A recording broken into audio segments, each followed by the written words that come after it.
Goldfinger.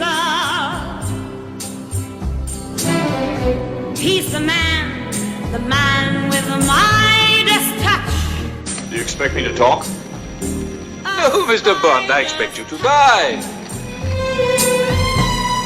Mr. Goldfinger, how are you? I'm doing well. Yeah. How are you? I might need your services if this Love Guru thing keeps taking off. Keep it up. I love it. I know Peterborough loves it. It's a great thing. I might get smacked around once or twice for my my really good love advice. And I do have a few questions this morning for the Love Guru. So people have been emailing in and texting in their questions for the Love Guru. A guy as romantic like you should not get slapped. Right? With the whole white glove thing going back in the olden days? No, you're too romantic for that. Too romantic for that. How are things going today? I'm doing better than John Tavares, let me tell you. Oh, my. You want to get into that again? Again, I got a little fired up about it. So, I guess what I would like to ask you as well, because you're a sports guy. Yeah. Did the Islanders fans go overboard last night? No. You love the chance of asshole and all that other stuff? It's in good fun. I mean, look, saying that word, a swear word is a bit much, but their fans, they paid good money to go to the game. I think it was a sellout, right? Yeah. So Tavares sold tickets one way or the other. They're entitled to say what they want to say within a certain boundary. I don't think it went over anything, and it looked like good fun on the television. I know it wasn't good fun for Tavares, but they helped propel their team to victory, which is what fans can do. Yeah, and that's one of the things I took away from that game last night too, was getting inside the head of your opposition. And if you as a seventh player, i.e. the fans, can do that, you've done your job, because that's theoretically what the fans are supposed to do. That's why you go to football games, and that's why they make a lot of noise when you're playing in a playoff game, so that they can deafen up the offense for the other team so they can't get their plays out properly. I agree. They were rattled. And they got the win. Good for them. But that being said, I think still think the Leafs made some big mistakes by putting Sparks in there, but not playing Anderson. I think they set the wrong tone for that game myself. Wrong tone, call it load management. Yeah. Load management. He needs load management. They got to focus on the playoffs. Hopefully there's playoffs to talk about, because things are getting a little tight. They'll be okay. A little tight. They'll be okay. All right. How about the Raptors? What do you think? Load management. I'm going to see Kawhi. They're not playing back-to-back, so Kawhi Leonard will likely play. It's not even back-to-back. So they had a great win earlier in the week against Boston. Fantastic win. Really fantastic performance. That was a message-sending win, too, wasn't it? They sent a message that Boston's not in the same league, but at the same time, Boston is so disjointed because they're dealing with so many things off the court, with Kyrie saying, I'm leaving, and Kyrie saying that the earth is flat, and every player on the Boston lineup feeling like they're going to be traded in the offseason for Anthony Davis.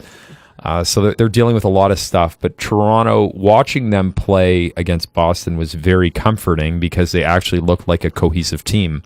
And they haven't looked like a cohesive team for a while, but that's not really their fault, because Kawhi plays sparingly, and then you got new pieces in Jeremy Lin and Marc Gasol, and Fred VanVleet is out with injuries. So you haven't really had a healthy, full, cohesive unit play together in a long time. Looking forward to tonight, Portland. That'll be a tough game. Portland is undefeated on their recent road trip to the East. Portland had a good win at the Boston Garden as well, and they're playing good basketball. Portland reminds me a lot of the Raptors with DeMar DeRozan and Kyle Lowry, and I'll tell you why. Because they have that dynamic backcourt with Damian Lillard and CJ McCollum, and then up front they have a big 7-foot center in Yusuf Nurkic. And it reminds me a lot of the Raptors with DeMar Kyle and Jonas Valanciunas. I don't pay a lot of attention to the West, and I don't think a lot of people do, but are they being overshadowed? The goodness of what Portland brings to the table, are they being overshadowed by like a Golden State and by like a Lakers team? Because I mean, they're being overshadowed by the rest of the greatness in the West. Like in the Western Conference, you have, I think, Denver's at the top of the table right now in the West after Golden State lost last night to Orlando. And I think Denver beat Denver's half a game back. Yeah. Okay, so they're right there. So there's just been a lot of huge megastars in the West. Yeah. And it's hard for a team like Portland to really shine where you're competing against the Golden States and James Harden and LeBron and the Joker's performance this year in Denver, who's an MVP candidate. If the Raptors don't make it top spot, if they don't manage to surpass Milwaukee, are you okay with that? Yeah, they're not going to. I think they've got the two locked up. I can't see Milwaukee fading unless, barring some crazy injury. 6 in a row? Milwaukee, what, the Raptors 6 in a row? No, Milwaukee 6 in a row. Yeah, Milwaukee just wins. Yeah. I mean, they've had ridiculous health.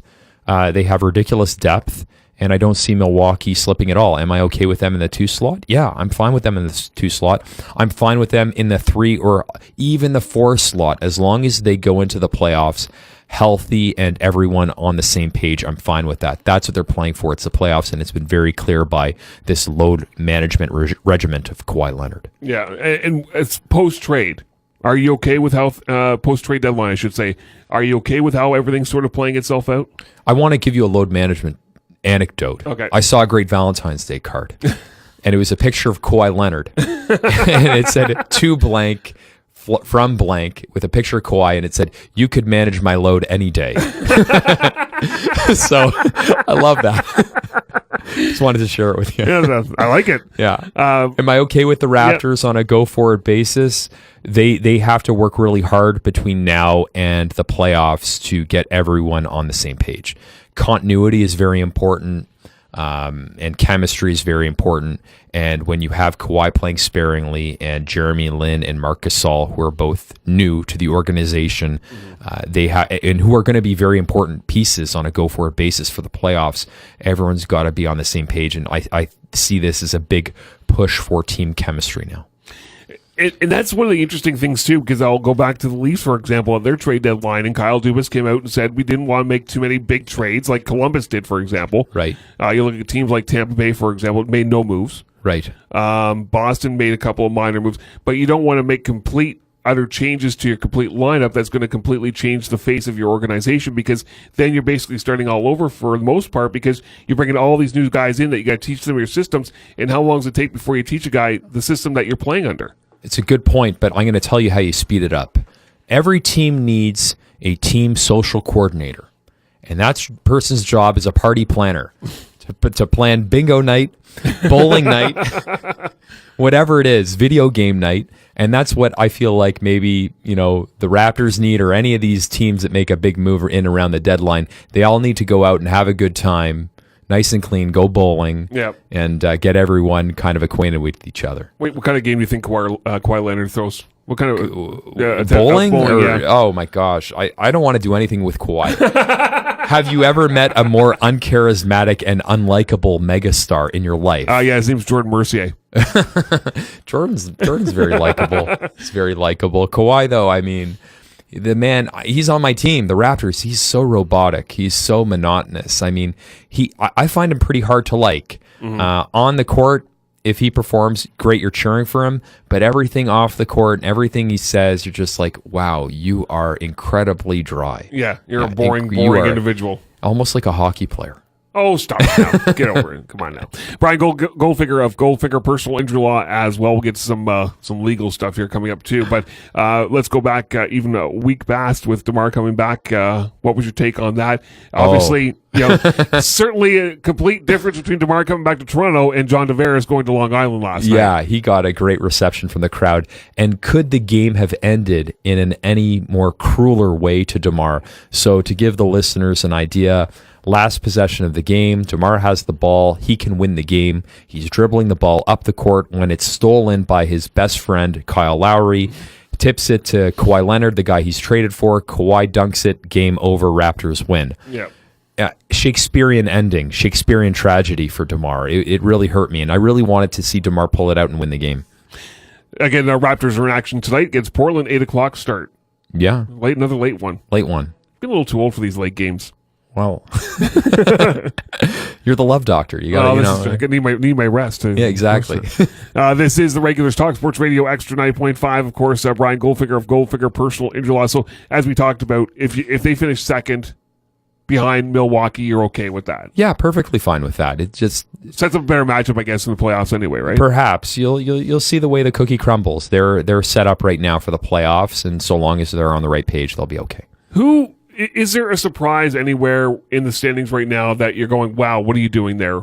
How'd you get there? I mean, Brooklyn could be one of those. Brooklyn's definitely a surprise in the East. In the West, I really like Sacramento. I think they're a game or two out of a playoff spot. Yeah. I'd really like to see them squeeze into that 8th seed. and lock up a playoff position, because I think that they're a very young and exciting team in the West. Is there a team obviously the Cavaliers are completely bombed out after getting rid of LeBron. Right. Was that sort of expected out of this organization? Yeah, and especially when Kevin Love went out, with his injury, he hasn't really played at all this season. Yeah. You don't expect much from the Cavs at all. So it certainly is a bit of an interesting situation going on, of course, with the Raptors and, again, Portland Trailblazers tonight. And, again, it would be nice to see them climb that top spot, but maybe not always being the top spot always works out. Yeah, just be in the conversation. Just be there. Yeah. They did have that sniff in being in first place. Was there too much pressure, do you think, on an organization like that to be in first place? Because they're not good front runners. No, it's easier being the hunter rather than the hunted. Yeah, Milwaukee will find that out as the playoffs get closer and closer. Who is your one team in the West that you're going, this is the team that in the top of my mind I'm going, this is the one that's going to go all the way in the West? Yeah, go all the way. I still think Golden State. Yeah, still? I still think Golden State. They're cream of the crop. Can't touch them. But they've lost a couple paces, have they not? They're like a lazy powerhouse in terms of they are being challenged, but they know it really doesn't matter having won back-to-back championships. Been there, done that. You win in the regular season. We'll see you come playoff time if you have the same smile on your face and same confidence. Brian Goldfinger of Goldfinger Personal Injury Law here on the Regulars Talk Sports Radio, Extra 9.5. By the way, I understand that we were talking last time you were on about this award that you were nominated for. Yes. What happened? I don't know yet. We'll find out. But certainly a prestigious award. I guess. Yeah, it's a nice award being considered to be one of the top lawyers or law firms practicing in plaintiff personal injury by Canadian Lawyers Magazine. It would be an honor to be selected. So I think they're just going through the votes and tabulating right now. When you look at what that means for a law firm, getting that nomination, what does that mean for a law firm, especially when you have so many different types of law and different types of law firms that specialize in different things? What does that mean to even be in the conversation? To be in the conversation, it's a nice thing, because when I started this law firm, it was just me, and nobody had heard of us other than I had a very catchy last name, Goldfinger, and that's about it. And I didn't have very many files, and I built the firm up from the ground up, and people have taken notice and recognized the hard work that me and my lawyers, my team do at my office, and it's just, it's a very feel-good thing to be nominated and to be recognized whether we win the award or not. Brian Goldfinger of Goldfinger Personal Injury Law. So I imagine since you're here, you did not go for a drive on Monday during the windstorm. Holy cow. I saw that. Interestingly enough, though, because we've been having a lot of conversations in the office about the 115, for example. You've obviously driven on that, and the significance between the asphalt, the concrete, what that does. I know that Cavan Monaghan Council are right now going to approach the province about what's going on at Tapley Quarter Line and why that just seems to be a magnet for utter chaos out there. I don't know. I don't know if I imagine they've done some traffic studies in terms of analyzing collisions and speed patterns, and I know that there's kind of a dip in the road, and I don't know what it is. Wind pattern, I have no idea, but I imagine a traffic study would be able to solve that and how you rectify it. That's why the engineers are paid the big bucks, whether that's widening the road, whether that's changing, giving the shoulder, making it paved and instead of asphalt or instead of gravel. I just don't know what the answer is. So if I'm one of the guys that were involved in that crash, and I feel like I need to approach a guy like you, where do we go with that? I mean, obviously it's difficult, right? How many cars were it? Was it like a 40 car? Well, the first one was on Monday was 20, and then we had the one with the transport trucks on Tuesday, and that was about 7 vehicles, if I'm not mistaken. Yeah, and then there was another one on Highway 400. That was the 40 cars. 40, 70, something crazy like that. So it depends on which vehicle you are in the pileup, right? And it depends on if there is anyone to blame or if this is simply an act of God. And the police will be able to, after they've analyzed the crash data, give their assessment in terms of blame and fault. Regardless of fault, all the drivers are entitled to make a claim for accident benefits. So in Ontario, we have a no-fault system of car insurance. That means regardless of whose fault the accident is, you can make a claim for benefits with your own insurance company, or if you don't have insurance and say you're a pedestrian or a cyclist, against the other guy's insurance company, regardless of fault. Those benefits will pay for a variety of things. They'll pay for your massage. It'll pay for your physiotherapy. It'll pay for an occupational therapist. It'll pay for a chiropractor. Treatment which is not covered by our OHIP system will be covered within certain limits by your own insurance company. In addition, you may be entitled to an income replacement benefit of up to $400 per week. If you are not working, you may be entitled to a non-earner benefit of up to $185 per week. In addition, you may be entitled to an attendant care benefit of up to $6,000 per month. Attendant care benefits are for things like helping you cook, helping you clean, helping you do things around the house that you can't do as a result of injuries from an accident. All those lovely things are all covered through our no-fault accident benefit system, and all those drivers who are involved in the pileup are entitled to make accident benefit claims. Does that go through a guy like you, or is that something you have to go through court, or is that something through the insurance? That's something that, frankly, people can do on their own. But many people are intimidated because when you make these claims, the insurance company will send you a massive package of forms and documents. I'm talking, it's like they sent you the King James Bible, all right? Sending you a lot of stuff. It gets even harder when English is not your first language. It gets even harder if you're... I'm sure it's hard even if English is your first language because it's all legalese, right? It's all legalese. It's all tick off the right boxes. It's not easy. And then the insurance company says, hey, wait a minute. We'll send out a rep to your house to help you fill out these forms. The problem with getting the rep to help you fill out these forms is that these are agents paid for by the insurance company. So they're going to fill out the forms in such a way as to favor the insurer and not favor you. So it becomes a problem. So in theory, yes, somebody should be able to complete the forms on their own. But in practice, the answer is no. Generally, people come to us and we help them out. There we go. And is it difficult? Has there been times where where there's been a multiple car pileup, someone's come to you and say, what are my options? What can I do here? That you've turned around and had to say, there's not really much we can do to help you. Happens all the time. Yeah. Happens a lot because a lot of these multi-car collisions, sometimes it's an act of God. Sometimes when I say act of God, it's bad weather. It's just bad conditions. Whiteout conditions, so have you. And sometimes I cannot establish liability. In order to sue and win in court, we have to show that somebody is at fault. Yeah. I can't sue Mother Nature. I can't sue God. I can't sue God for the poor weather. I can say that somebody might have been following too closely on account of the weather conditions, but if I can't prove that with evidence, then what do I have? I just have an interesting theory, which the judge and jury may buy or may not buy.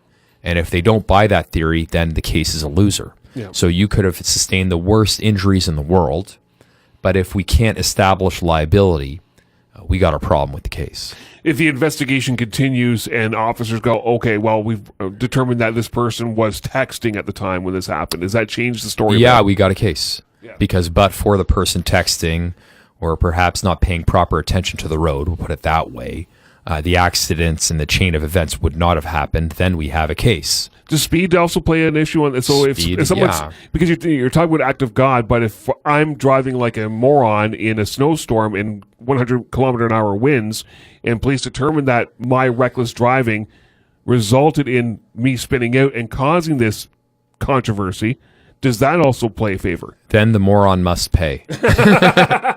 Yes, it does. So the police will look at speed, certainly, and that's a big factor when assessing these collisions, because when you're driving in the winter and it's a bad snowstorm or the roads are icy, just because the posted speed limit says 100 doesn't mean you have to be going 100. Mm-hmm. It might be a bit more prudent to be going, say, 80 or 90. Or perhaps even pulling over because there are whiteout conditions and putting on your four-ways and waiting for the blizzard to pass. Yeah, I've been there. I've done about 80 of the 115 myself. You're not Canadian if you haven't been there. I got to tell you, if you're not driving somewhere and you haven't been forced to pull over because the weather isn't good. Give me 1 second. We're just going to take a quick comment here. Miriam Monson's now speaking. She's just obviously gotten that. Yeah. Une question pour Madame Bibeau, Raymond Fillon question de for TVA. Ms. Bibeau. J'aimerais savoir She was speaking. We just missed her. They're doing a public chat outside of Rideau Hall. Of course, Mary Monsef just adding on to her ministerial role. It's interesting to see how that thing. So basically, a lot of your job at this point, when it comes to crashes on the 150 or on the highway, or whatever, wherever, it really relies on the police finding some sort of cause as to outside of just, you know what, the whiteout conditions, and he spun out, and it is what it is. If the police are lazy with their job, because some police officers are excellent, really, really fantastic. Some don't like doing the paperwork. That's the reality. Yep. And if guys don't like doing the paperwork, well, it's a disservice to the general public at large, because then when we get involved, we don't see very much, and we have to hire our own engineers to do our own investigations, and our own investigators may say, wait a minute, why didn't the officer look at A, B, and C? The officer didn't do their job or their job properly. And it just doesn't, it's a disservice to the public, and I'll leave it at that. Brian Goldfinger of Goldfinger Personal Injury Law. Where can people find you, my friend? People could certainly email me at Brian, BRIAN, @goldfingerlaw.com, or visit the website goldfingerlaw.com.